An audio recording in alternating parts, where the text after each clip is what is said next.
Good morning, everyone. As you can see, there is a spectacular sunrise behind me, and Jade is hosting a pretty cool sunrise as well, up in the land of the free this week. In Freedom Land! I'm right in front of the reef. Oh, in front of the reef. Yeah. Oh, giddy up. Is there any surf on it?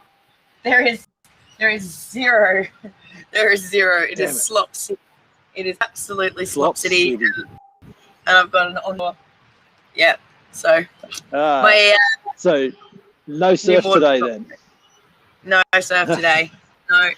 There'll be no surf today. You could always take it out and hose it off and pretend it got into the surf. This is true. I was going to take it out for a paddle the other day, and Steve's like, you can't take your board for its maiden voyage in that. That's not okay. I'm going to paddle it. I'm going to see what it feels like. Yeah. It doesn't really matter how you take it out, I think. I think it's just a matter of just take it out and use it. And, the fun will come. That's the important bit, isn't it? Yeah, well, I'm half expecting, Clayton probably knows the surf report, but I'm parked in Coach Clayton's normal car park. So I don't even reckon he'll come down and look at it. It's you literally could paddle. There's nothing else you could do. So are the Kiwi kids out? No, it's school holidays. It is school holidays, isn't it? Yes. Yeah. Yes, school holidays. Maddie They should still be out, though. Oh, they should. I know. What are they doing? Children? Slackers. So it's a really good segue into the idea of habits. And you were saying just before we hit the 3, 2, 1 go that you just got to the end of Art of the Impossible, and there was some stuff around the daily, weekly chunks, so to speak. So why don't you talk about that a little bit? Yeah, so I just got to the end of it, and it ends with like the 21 steps to achieving the impossible. And it sounds like an AA meeting. Yeah. Here's the full steps. And I'm like, oh my gosh, there's pages and pages, and you think it's going to be super hard.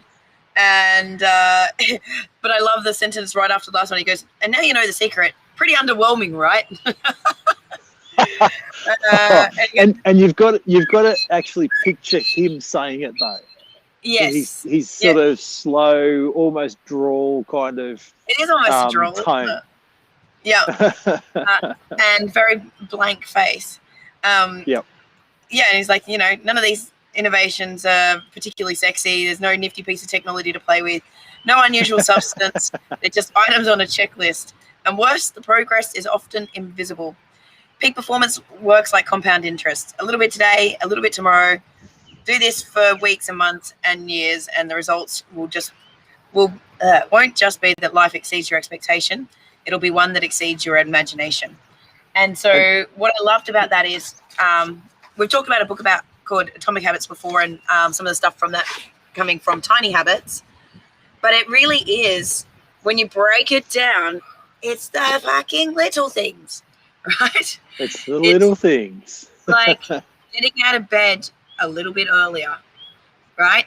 If you just make that one change for 1 week and use the time, like even if you don't use the time that wisely, like if you just do your usual thing, you're ahead of the curve of what you were the week before. Yeah, absolutely. If you just decide to cut one thing out of your diet, like sugar, and keep everything else for now, like it is actually balanced when you start looking at the results. So I thought today we could just really talk about like the importance of the little things. And I think we said just before we went live, like, how do you eat an elephant? Yep. So one bite at a time, right? One bite at a time. Chunking it down and just really breaking it down into the little steps so it doesn't seem overwhelming.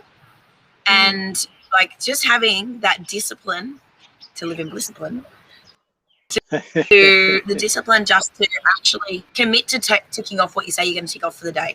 So I would much prefer, I don't want people to go too easy on themselves. There's that challenge skills sweet spot, but to better off to get into the habit of being the person that does the thing. Oh, where's that from? That might be from Atomic Habits. I think I got that from. Otherwise, the hard thing about hard things, I think. Oh, is it? Well, I think so. I hear it in Andrew Boyle's voice. Just do the things. Just do the thing. One step in front of another. Because if you get into the habit, you get a rush from ticking off the thing on the list. Actually, I will read. There was one of the parts in here. Where is it? Radio. So he's got the daily task. So this challenges my dyslexia, doesn't it? No pressure. Spend 5 minutes making a clear goals list every day. Usually at the end of the workday to prepare for the next day's uninterrupted concentration period. Remember to order the tasks from the most difficult and to the last. So we've heard about talking about eat the frog. Eat the frog first. Eat the frog. The frog first. Yep. Also, don't put just work tasks on your clear goals list. Write down everything you want to do in the day, including things like workouts and active recovery periods. That's go to the gym, take a hot bath, or practice mindfulness for 20 minutes. Because I think that's a super important one. When we don't put our active recovery or our exercise on the list, well, it's not on the list, so it doesn't have the priority, and then we can busy ourselves being busy, and we can think we've got the time and scope in the day that we actually don't. So I think that's a really important one. And he says, finally... The day gets away from us. Yeah, you get on by the day. And then finally, always check off all the items on the list. This rule is one you cannot violate. If it goes on the list, you accomplish it during that day. The only exception being those rare occasions when the challenge skills sweet spot. So you overestimated how much challenge or how much skill you were going to need to put into it and blew it out. So if it becomes, honestly, it's too hard, then chunk it down. So basically break the bites of the elephant off and accomplish what you can do today and bump the rest on tomorrow's list.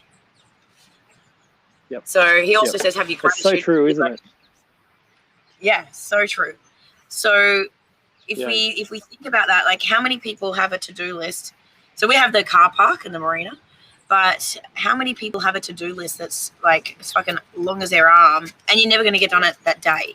So that's fine. You can have your master task list, but this is about at the end of the day, sitting down and going, right, tomorrow, what are the tomorrow things? And really thinking about looking at your calendar, looking at when you can put them in. This comes to the ideal week planner, right? We talk about with the ideal week planner, it being something you create as an ideal to iterate a week for that week. So you don't say hypothetically on a Sunday and go, right, this week I've got kids or I don't have kids or I've got this gig. Like for me, if I've got a speaking gig, it's going to take out a chunk. I need to readjust things. Maybe I can't do my mornings if I've got to be speaking to America early. Okay, cool. That's what this week is. Now, at the end of each day, going, what fits in tomorrow? And I'm only going to put into tomorrow what's going to get done because I want that rush. I want that accomplishment. I want to be the person that achieves the things. And then you have the element of I am the person that does the things, which then gives you the next of confidence to roll into it, makes it easier for you to get into flow. Yeah. While you talk about getting coffee. Oh, getting a coffee. It's it's super important that we do the week bit first and then the daily bits. But the just ticking things off and not ending the day in frustration, but ending the day in accomplishment, so that you're not feeling like, okay, today was crap and I didn't get anything done. It's today was good and look at all these things that I achieved. And even if you're not, while you're getting your pace sorted, even if you're not getting things accomplished that you think you should be, at least being grateful and happy about the stuff that you actually got done. So it's a really self-propelling cycle as well. So Jade just spoke about the dopamine from ticking things off. What actually happens once you're into the rhythm of those things is the dopamine actually comes in before the activity, so before the thing that's going to give you the tick. And so what that does is it's the actual motivation. So once you've done the hard bit and you've got the momentum going, it's actually, dopamine's actually going to drive you along for the motivation to get you to do it. Yeah, how cool that you can get it before. Yeah, Like, yeah. I just wanted to go. Yeah, I just wanted to go backwards a little bit because I referenced the QE kids, and they're not kids; they're young adults. So the QE kids are in school, in high school, but they're also in a high performance surfing program as well. And it's been amazing to see over the last probably 18 months since you actually introduced the concept to me. It's been so amazing to see how those kids have absolutely flourished in whatever they're doing. And I think it's down to those habits where, you know, every day they're up surfing, you know, they're at the beach. Every day they're doing their training. They've got, you know, like it's a very habitualized routine that they're in. And, you know, it's amazing what those kids are going on to achieve while still being high-performing athletes. Yeah, and I think that comes down to, often we don't think about that for kids. Like, we don't teach them those skills in school. Like, we're like, oh, well, the kids, let them get up. We think they might have a routine, but they don't have an ingrained habit and a reason why. So, yeah, those guys do surfing. They do actual surfing 2 mornings a week. They do surf conditioning another day. They go to work placement on another day. And I can't remember what the 5th day is. But they every morning they're at their thing at 6 o'clock in the morning. So yeah, every day, that, like, and they're on it, they're going. A lot of those kids are going into trade. So the habit of being up that early, ready to go, sorting themselves out, the grit. So if we think about it, I mean, yes, it's on the Gold Coast, but some morning is friggin' cold, and the surf's it's cold. Yep, absolutely. They've got the grit, like they're suiting up and they're getting out there, and they don't have that mindset of I only go when it's good or only go when it's nice. It's like we go. The only time they don't go is when it's not safe, and then they hit the skate bowl. But then there's that alternative. There's so much layering in terms of behavior patterns and skills coming from that, like teaching them the important things. Like if you want to be a great surfer, you've got to do the practice. You've got to do the yards, and it's not just the time in the water; it's the stuff they do on the land, and that's why they do the conditioning stuff as well. Like, it's not just surfing; they do they were doing it with Salt Performance, and I think they actually started doing stuff with Nan Baldwin as well. The breathwork stuff. Yep. But they were like running hills and like a whole bunch of stuff to condition them so that they're learning the layers of how you get there. And I think that really the grit side of things is, you know, you don't see it then in kids unless they've got one of those crazy parents that's trying to make them a tennis star or a soccer star. Don't go that far. No. And that's the thing. Like, those kids are all having fun. They're all self-motivated. They're all getting themselves there. They're going for it. You know, they're all having fun. Yeah, they don't get to be in the program if they don't want to be there. Like, they've an active choice. But it makes me think, though, what are we doing to train grit for our mini humans, ourselves, and our team?